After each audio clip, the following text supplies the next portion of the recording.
Last week, my wife and I decided to grab a coffee in the evening. We're usually not nighttime coffee drinkers, but we both have a goal of reading more this year.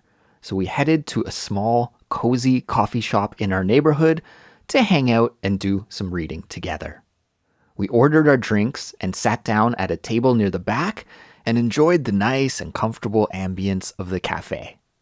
Now, just as we were settling in, a young woman walked in and sat down at the table next to us. And I couldn't help but notice her, and for some reason, she looked so familiar, but I just couldn't place where I knew her from. I thought maybe she was one of my past students, or maybe she worked at a restaurant that I had been to, or something like that. I thought about it for a moment, but couldn't come up with anything, so I just shrugged it off and went back to my coffee and my book. After a few minutes, a man came in and joined her. He sat down beside her and they started talking. And then suddenly, it clicked. I was able to put two and two together and I realized where I knew them from. They were two contestants from a popular dating show that my wife and I are watching currently. My name's Andrew, and this is bonus episode 36 of the Culips English podcast. Today, I'm going to tell you the story about my chance encounter with the TV couple. And then a little later on, I'm going to teach you about a useful idiomatic expression that you'll hear me use in this episode. So keep your ears open and see if you can find it while you're listening. There's a totally free interactive transcript that accompanies this episode. Following along with the transcript while you listen is a wonderful way to learn with Culips, and I highly recommend that you try it out. To study with the transcript, just follow the link in the description or visit our website, culips.com.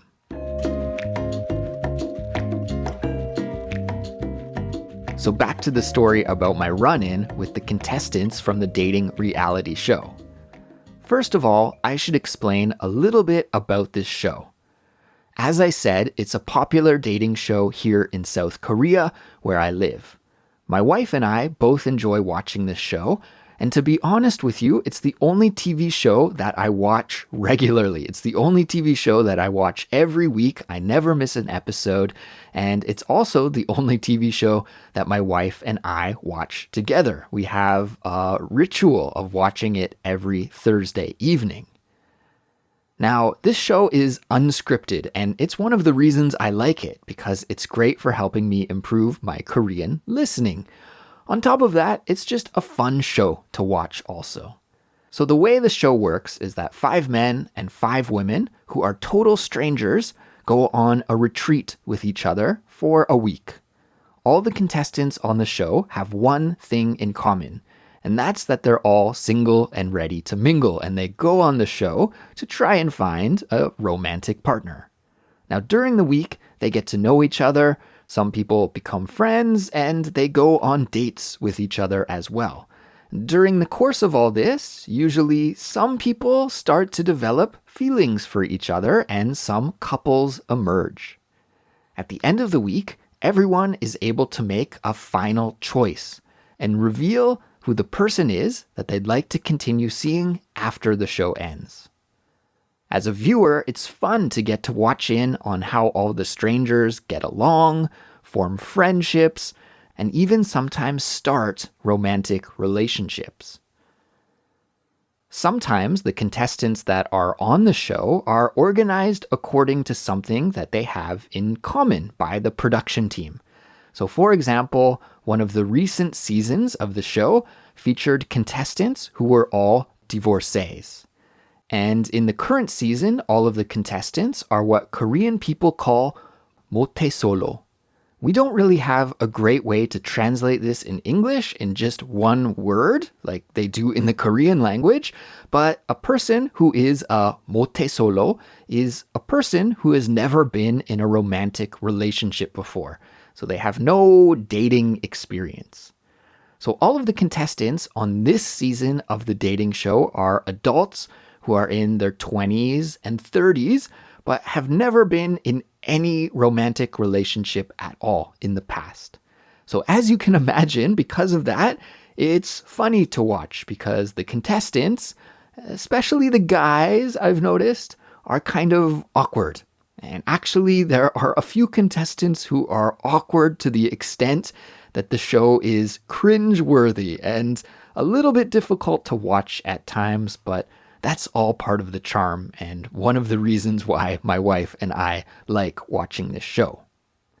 And the current season of the show is still airing, and the couple that my wife and I saw at the cafe haven't actually come out on the show as a couple. So because of this, when we saw them at the cafe, it was a bit of a spoiler. Like, we got a preview of how this season of the show will end. When we were at the coffee shop, it was funny because my wife noticed the couple at the same time that I did, and she gave me a nudge to make sure I noticed who the couple were. My wife and I are not the kind of people who will freak out and fanboy when we see someone from TV, so instead we just played it cool. But inside, I think we were both excited to see this couple in person. The coffee shop was empty aside from us and them, so we could hear everything that they said. My wife and I went to the cafe to read, but in the end, I think we spent more time eavesdropping on the conversation. Do you know what eavesdropping is? It's a great word to know for this kind of situation. Eavesdropping means to listen in on a conversation without being invited or without the speaker's knowledge. It's almost like spying. So the couple were talking about the show and their experiences on it and their current relationship. We couldn't help but listen in, and it was fascinating to hear all of the behind-the-scenes details. I'm not going to repeat what I heard because I think there are probably some Korean Culips listeners out there who might watch the show, but let me just say it was very, very interesting. And it was neat to see that the couple were an actual couple in real life. Like, it wasn't just an act for the cameras, but they actually have a genuine, real relationship. After about 30 minutes or so, the two from the show got up and left, and we watched them go out of the corner of our eye. They seemed like a really nice couple, and it was so interesting to have a glimpse into their world. My wife and I finished our coffee and we left the shop, and we were buzzing with excitement over the unexpected encounter. As we walked home, we couldn't stop talking about the couple and their conversation. It was just a surreal experience and one that we won't forget anytime soon. We were lucky to have been in the right place at the right time that evening and to have the opportunity to see these people from the show in real life. And it made me appreciate the magic of chance encounters and the thrill of never knowing what might happen next. In other news from my world, I'm getting ready to go back to Canada this week for a visit, and I'm going with my wife. This will be my wife's first visit to Canada and my first visit since before COVID. So it's been a long time, and I'm really looking forward to getting to see my friends and my family again, and also to introduce my wife to them and to introduce my wife to Canada as well. Since we got married during the pandemic, my wife wasn't actually able to meet my family yet because, well, they were in Canada and couldn't travel here to Korea. So she's a little bit nervous about meeting them for the first time, but I know that she'll be great and be fine. And since this is her first visit to Canada, I'm going to try to pull out all of the stops to make sure she has a wonderful time. To pull out all the stops is an idiomatic expression that means to put a lot of effort into making sure that something is successful. So I'm going to pull out all of the stops when it comes to this trip. Unfortunately, unless you like skiing or winter sports, Canada isn't the greatest place to visit in the winter.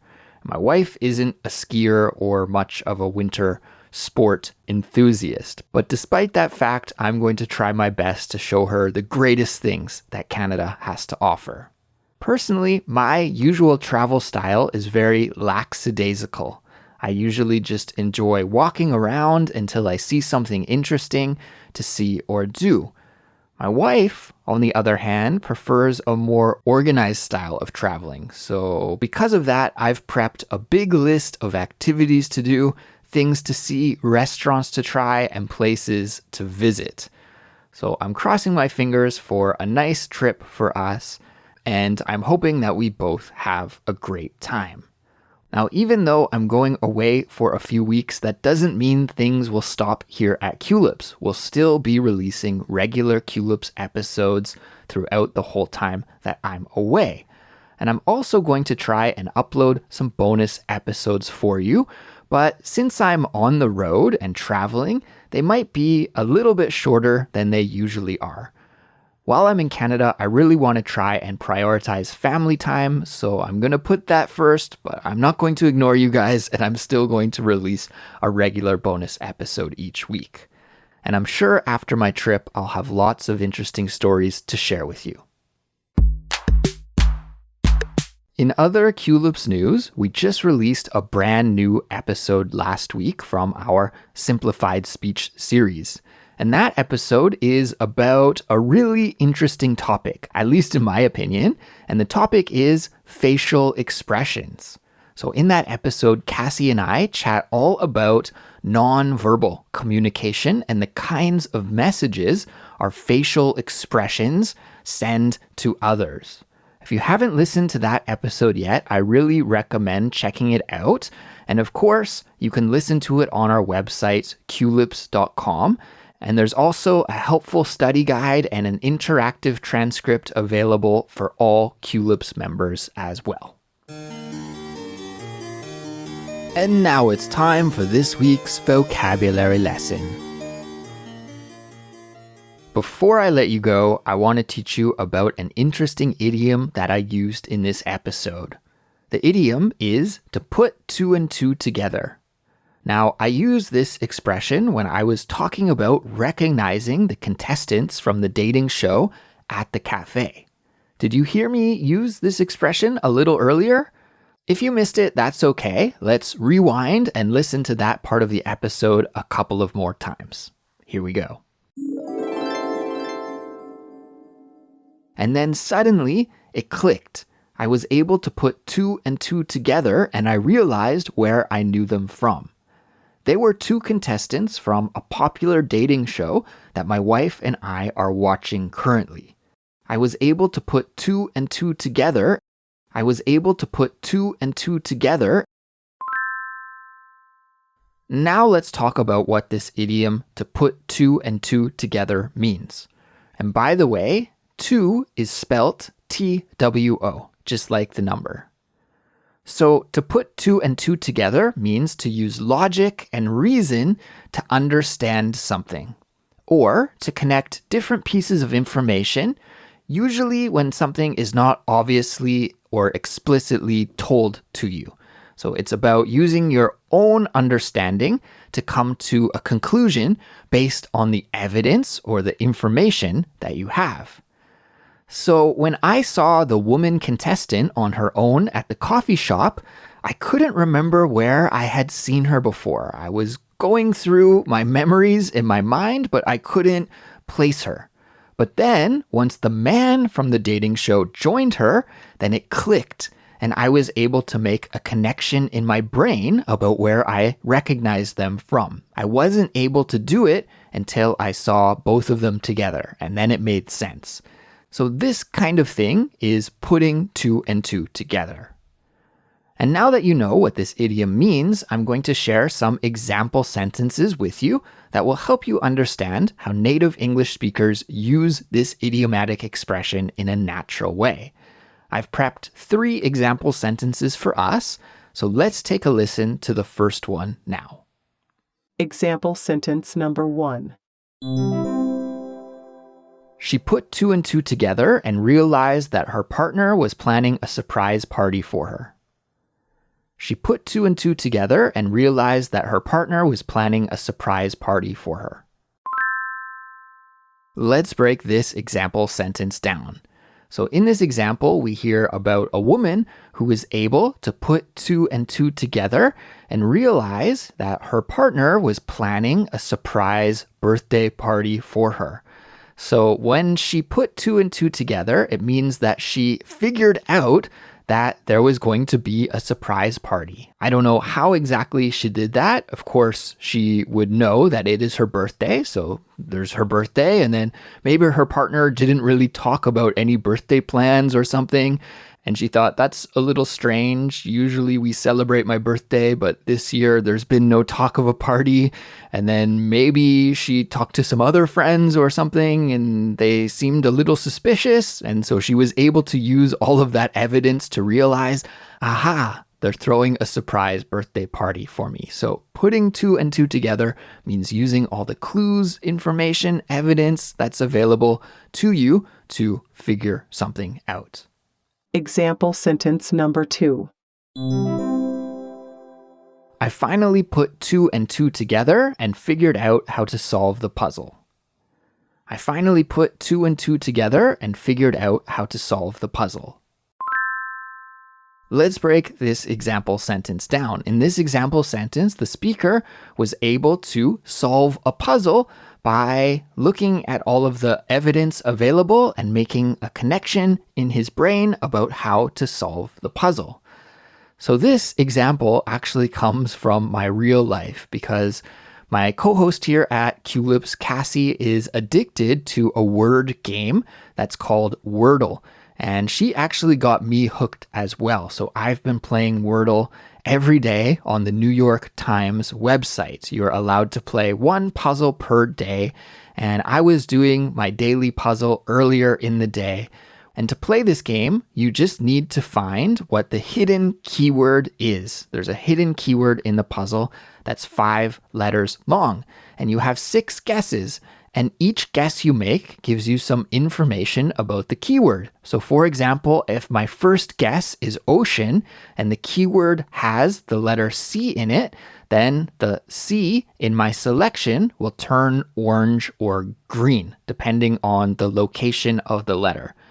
Anyways, how you play the game is not really important, but by making guesses and getting information from your guesses, then you're able to put two and two together and solve the puzzle and find the keyword. And I was able to do that today when I was playing my Wordle puzzle. I put two and two together at the very last moment and solved the puzzle before I lost the game. Example sentence number 3. After putting two and two together, the detective was able to identify the suspect. After putting two and two together, the detective was able to identify the suspect.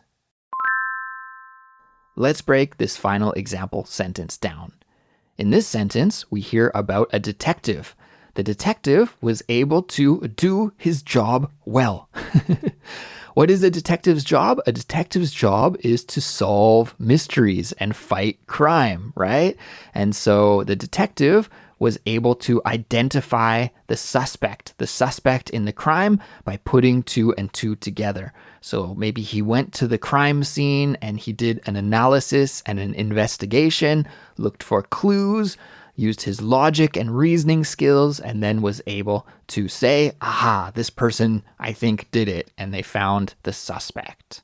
A good detective needs to be skilled at putting two and two together. That brings us to the end of today's bonus episode. Thank you for listening, everyone, and thank you for studying English with me today. Nice work on making it all the way to the end of the episode. If you enjoyed this episode, why don't you let me know by leaving a comment on our website, culips.com. I hope you have a great and productive week ahead. Take care, and I'll talk to you next time. Bye.